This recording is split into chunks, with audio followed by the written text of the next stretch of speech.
Pak. Jam 9 Pak. Jam 9. Tapi unik nih lihat ini.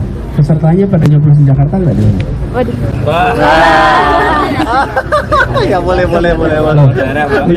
Iya betul. Yang ikut dan yang dukung nyoblosnya Jakarta.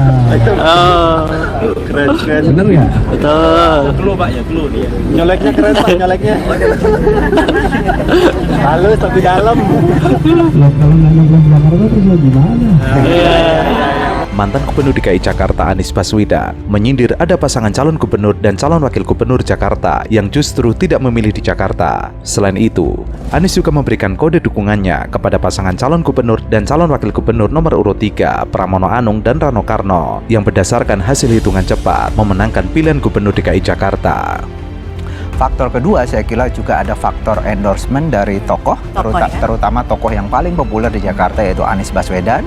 Kita tahu bahwa di awal pilkada itu ada semacam kekecewaan dari publik, sebagian publik Jakarta, terutama para pendukung Anies Baswedan yang jumlahnya sangat banyak karena jagoannya ini tidak maju gitu ya, tidak diusung. Mereka ingin Anies Baswedan menjadi gubernur Jakarta kembali, tetapi tidak ada partai yang sekedar memberi mereka kesempatan untuk mencoblos tokohnya, sehingga itu muncul kekecewaan. Lalu ketika Anies Baswedan kemudian mengarahkan dukungan pada nomor 3 itu kemudian berhasil menarik. Dan yang penting dari Anies Baswedan bahwa selama ini Anies Baswedan, para pendukung Anies Baswedan sebenarnya sangat beririsan dengan sejumlah partai yang sekarang mendukung Ridho. Pertama adalah Partai Keadilan Sejahtera, kemudian Nasdem dan PKB gitu ya.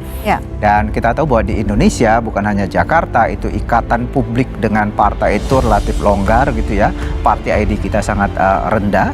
Yang paling utama adalah tokoh, sehingga ketika tokoh seperti Anies Baswedan itu menentukan pilihan, ini bisa menggerus suara partai. Walaupun partai elit partainya mendukung Ridho, tetapi itu berhasil diambil oleh sebagiannya oleh Pramono Anung yang didukung Anies. Salah satunya misalnya PKS. Kita lihat di dalam survei, bahkan di dalam exit poll yang kami lakukan pagi ini, suara PKS yang biasanya solid ini adalah partai kader, tapi di Jakarta terpecah gitu ya, sebagian ke Ridho, sebagian lagi diambil. Prosentasenya terhitung tidak? Presentasinya ya 50-50 lah. Namun, bukan hanya Anies Baswedan yang menyindir hal tersebut. Bahkan politisi PDIP Adiana Pitupulu juga menyindir endorse Jokowi. Ia mengatakan bahwa Jokowi adalah KTP Solo dan nyoblos di Solo. Namun ia getol berkampanye tentang Ridwan Kamil. Padahal Jokowi dan Ridwan Kamil tidak nyoblos di Jakarta. Yang dipilih KTP-nya Jawa Barat, yang mengendorse KTP-nya Solo. Itu loh. Iya kan, Ridwan Kamil dan wakilnya kan KTP-nya Jawa Barat, yang mengendorse kan KTP-nya Jawa Tengah untuk memerintah di Jakarta gitu loh. Ya ini juga harusnya berikutnya menjadi evaluasi kita ke depan ya, untuk pemerintah daerah, gubernur dan sebagainya harus ada aturan lebih ketat. Anies itu setelah dia gagal menjadi gubernur, setelah penjegalan terhadap dia berhasil dan pemufakatan jahat tanggal 19 Oktober itu dilangsungkan, lalu pada saat 27, 28, 29 proses berjalan, di tanggal 30 Agustus ada ratusan, bukan puluhan, bahkan ratusan warga dari Kampung Bayam, dari Kampung Akuarium, dari warga miskin kota datang ke rumah Anies. Pada saat itu. Dan hari itu menjadi hari bertangis-tangisannya mereka kepada Anies, yang mereka teriakan, "Pak, kami gelap, Pak. Pak, kami tak tahu lagi bagaimana nasib kami ke depan, Pak. Ya Allah, tolong kami." Mereka menangis meratap kepada Anies.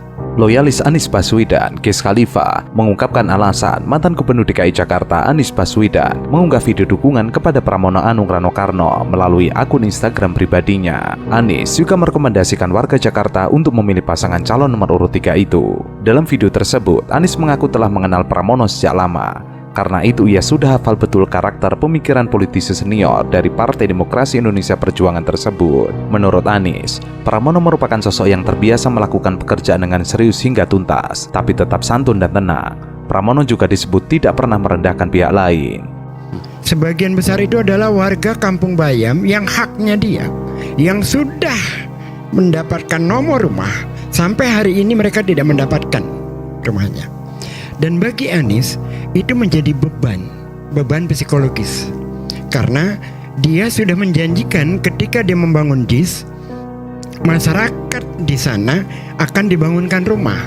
Selesai JIS dibangun, dibangunkanlah rumah-rumah untuk warga Kampung Bayam. Lalu kemudian Anies tidak berhasil menyelesaikan secara administrasi karena waktunya dia berhasil di 16 Oktober. Tetapi dia sudah buat rapat dengan Wali Kota Jakarta Utara, dengan Jakpro dan lain-lain untuk warga Kampung Bayam itu bisa masuk. Sampai hari ini mereka tidak bisa masuk. 2 tower di Kampung Akuarium sampai hari ini belum terbangun.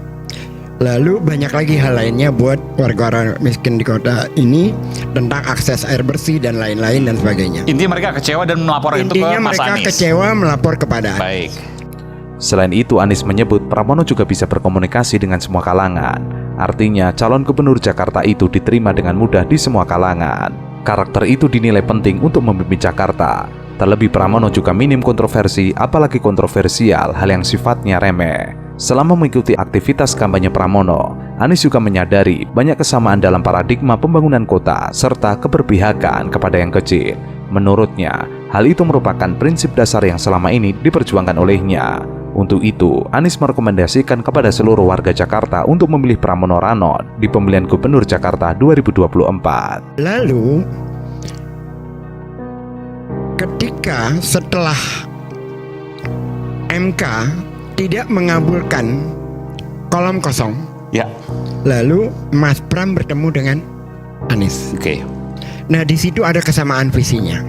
Ada deal yang sangat jelas bahwa Anies mau membantu Mas Pram, mau mendukung asal masalah warga Kampung Bayam diselesaikan, asal masalah warga Kampung Akuarium diselesaikan, agar persoalan-persoalan warga miskin kota yang selama ini menjadi fokusnya Anies juga menjadi visinya Mas Pram.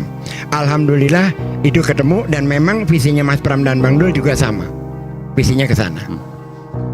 Jadi itu Tuh, nggak ada kaitan ke faktor tiba-tiba Pak Jokowi masuk nggak ada korelasinya itu, sama sekali. nggak ada. Dan waktu saya tahu Bung Ges dekat dengan Mas Anies Baswedan, ketika Pak Jokowi masuk kemudian dalam tanda kutip ya mengendorse calon yang satunya, Ya, tadi karena sebutan saya sebutkan juga ke Ridho ya, Ridwan Kamil Suswono.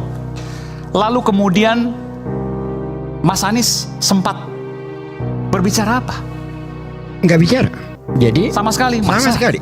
Jadi dia suruh kita menahan diri agar tidak dihadap-hadapkan dengan Pak Jokowi. Gimana? Dia suruh kita menahan diri agar tidak dihadap-hadapkan dengan Pak Jokowi. Oh, sempat bicara seperti Iya, Anies kan orangnya yang sangat tidak mau ya dalam posisi yang dihadap-hadapkan, kan enggak.